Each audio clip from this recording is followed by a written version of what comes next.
আদিবাসী সম্প্রদায়ের কর্মী সম্মেলন বাঁকুড়া রবীন্দ্র ভবনে। বেশ কিছু দাবি দাওয়া নিয়ে আজ আদিবাসী সম্প্রদায়ের ভারত জাকাত মাঝি পারগানা মহল বাঁকুড়া জেলা কর্মী সম্মেলন বাঁকুড়া রবীন্দ্র ভবনে। সাথে আলোচ্য বিষয় ছিল হুল দিবস। স্বপ্নের বাড়ি মানে স্বপ্ননীর কলোনি এবার বর্ধমান রেলওয়ে স্টেশন থেকে 6 কিলোমিটার এবং নবাহাট মোড় থেকে মাত্র 5 কিলোমিটার দূরত্বের মধ্যে ও সম্পূর্ণ মনোরম পরিবেশে আপনার স্বপ্নের বাড়ি বানিয়ে নিন। প্রতি কাঠা শুধুমাত্র 99,999 টাকা থেকে। থাকছে লোনের সুবিধা, 50% ডাউন পেমেন্ট করে কাঠা প্রতি 928 টাকা 84 মাসে পরিশোধ করুন। বিশদে জানতে ফোন করুন 8918277795।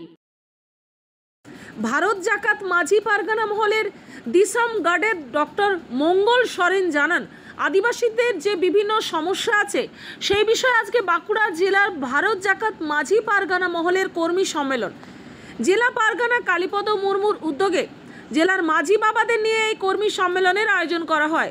সংসদ হিসাবে আপনাদের আমন্ত্রণ করেছিলাম, আপনারা আমাকে বলেছিলেন আমরা একটা সংগঠন করব, আমরা সকলে মিলে আলোচনা করে আমাদের মধ্যে বিভেদ যাতে না হয়। আপনারা মাঝি পারগানা যেটা আছেন, বিভিন্ন পরগনা আছে, আপনারা সকলে একত্রিতভাবে একটা আলোচনা সভা চেয়েছিলেন। আমি সংসদ, আমার দায়িত্ব আপনাদের ভোট নিয়েছি আপনাদের কথা রাখার। আপনারা বলেছিলেন আমরা অডিটোরিয়াম চাই, আমিও ভেবেছিলাম সবাই যদি অডিটোরিয়ামে মিটিং করতে পায়, আদিবাসীরা কেন অডিটোরিয়ামে মিটিং করতে পারবে না। আমি জেলা শাসক এবং মহকুমা শাসককে চিঠি লিখে বলেছিলাম 25 তারিখ আদিবাসীদের সম্মেলন হবে, সেই দিনটা আপনারা ফাঁকা রাখবেন এবং আপনারা আনন্দিত গর্বিত হবেন। আমি চিঠি লেখার পর আপনাদের চিঠিতে রেকমেন্ড করেছিলাম যে এদের টাকাটা অর্ধেক নেওয়া হোক। সরকার মেনেছে। আজকের এই মিটিং হলের যে 25,000 টাকা ভাড়া, অর্ধেক ভাড়া তারা নিচ্ছে। সম্মান দিয়েছে সরকার আপনাদের। আমাদের সঙ্গে আপনাদের দুজন নেতা আছেন, একজন সংসদও আছেন। আপনাদের এই কথাগুলো ভাবতে হবে। আমি আপনাদেরকে প্রতিশ্রুতি দিচ্ছি, রাজনৈতিক দল বিভিন্ন রাজনৈতিক করতে পারে, আপনারাও নিজেরা নিজের মত প্রকাশ করতে পারেন, আপনারা সংগঠন করতে পারেন, আপনাকে কেউ বাধা দিতে পারবে না। আপনি জঙ্গল মহলের মানুষ শিকার করতে যাবেন, জল জমি জঙ্গলের যে অধিকার, সে অধিকার কেন্দ্রীয় সরকার কেড়ে নিয়েছে, তার বিরুদ্ধে আমরা সোচ্চার হয়েছি, আপনাদেরকে সমর্থন করব। ভারত জাকাত মাঝি পারগানা মহল এই বাঁকুড়া জেলা কর্মী সম্মেলন আজকে আদিবাসীদের এই বিভিন্ন যে সমস্যা আছে, যে সমস্ত জেলার মাঝি বাবা কে নিয়ে আজকে এই কর্মী সম্মেলন হচ্ছে।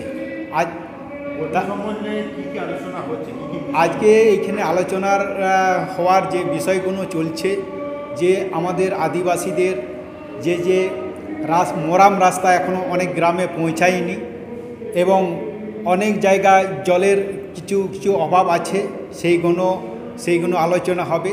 এবং এইখানে আরও আদিবাসীদের যেগুলো আমাদের সাঁওতালি শিক্ষা বিষয়ে যদি সমস্যা আছে সেইগুলো ওনারা আলোচনা করবেন এবং এইখানকার প্রশাসনিক সাথে যুক্ত হয়েই আজকে আমরা এই সমস্যাগুলো তুলে ধরার, এই আলোচনার মধ্য দিয়ে তুলে ধরার চেষ্টা করছি।